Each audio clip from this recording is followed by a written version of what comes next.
My name's Anthony. I'm an artist from fourth year at GSA doing sculpture and environmental art.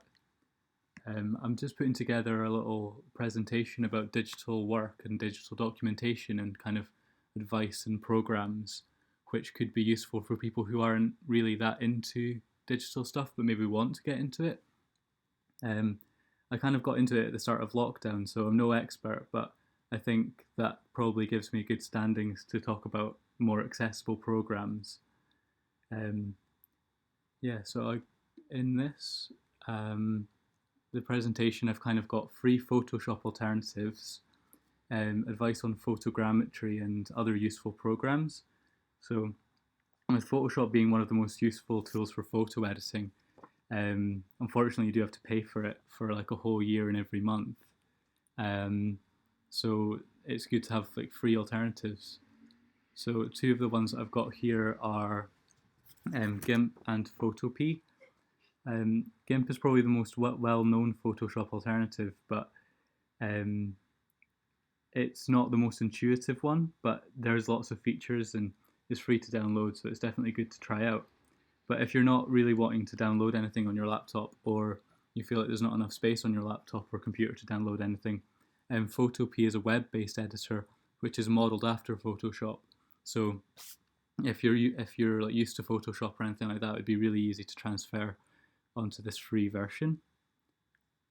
Photogrammetry is really good if you want to apply to any sort of digital exhibitions or digital residencies with 3D work. So it's basically a type of 3D scanning where images are taken from all angles of an object to generate a 3D version of it. And there are a bunch of apps available on iOS and Android phones which do a lot of the kind of processing and stuff for you without you having to worry about the details of it. And there are also computer programs which you can kind of get into that nitty gritty of like the rendering. So the app that I use on my phone is called Turnio, and it's £5, but then you have it forever, and there's no other transactions in it. And you only really need to click like three buttons, and then you're able to scan the object. It's really good for objects, but not necessarily spaces. It can end up looking a bit bitty. And Display.land is a free to use app which is available on iOS and Android, which has like tutorials in app, so that kind of teaches you how to use it as well, which could be really useful. The program that I was talking about is one called Meshroom, which is another open source free program. It's only for Windows, but you can use like a DSLR camera or your phone camera and take photos of an object, and this will give you a bit more depth to the rendering process.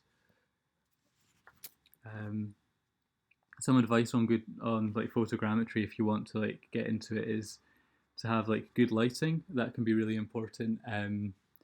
Like white backgrounds, while you might think is a really good idea, a lot of photogrammetry apps use the background as a way to kind of figure out where the camera position is.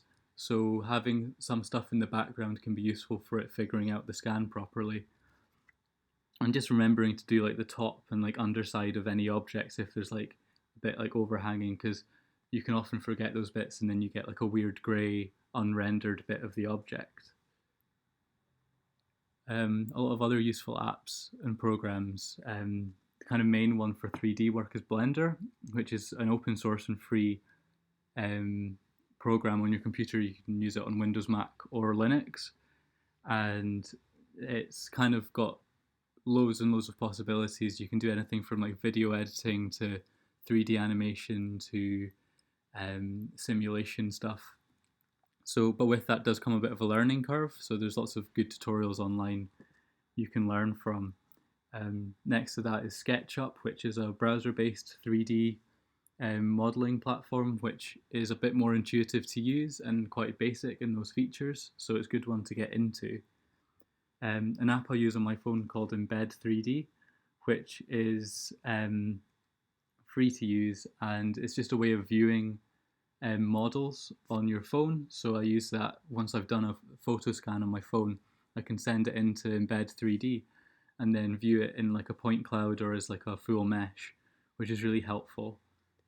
Another bit of software that's really good, but it is getting a bit more complicated, would be Unity, which is um, mostly like a game developing software, but it can be good for developing like interactive 3D spaces for artwork if it's something you're into.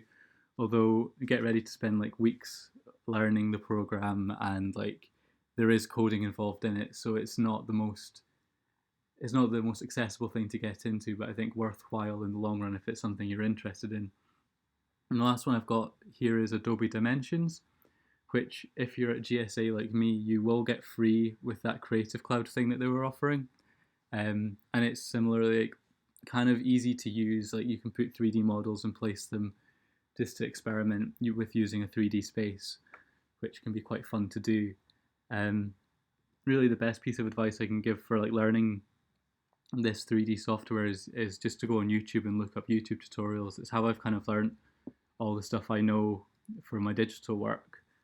There's a particularly good one if you're wanting to learn Blender by a guy called Blender Guru on YouTube, where you learn to make a donut and a cup of coffee. It's kind of like this notorious tutorial, but it really does teach you like a lot of the basics in Blender. Um, yeah, I mean, I hope that's helpful. I just thought I'd put this together really quickly in case there was any apps or something you might not have heard of before, because I know it's taken me time to kind of build up this bank of knowledge about these apps, and it can be really useful to have them, especially in time before, if you're in fourth year like me, getting towards degree show, and it might be digital and not be a physical thing. Having a bit of practice with these apps could be really useful coming up to that. Anyway, I hope that's been helpful. So I'm just going to end the presentation there.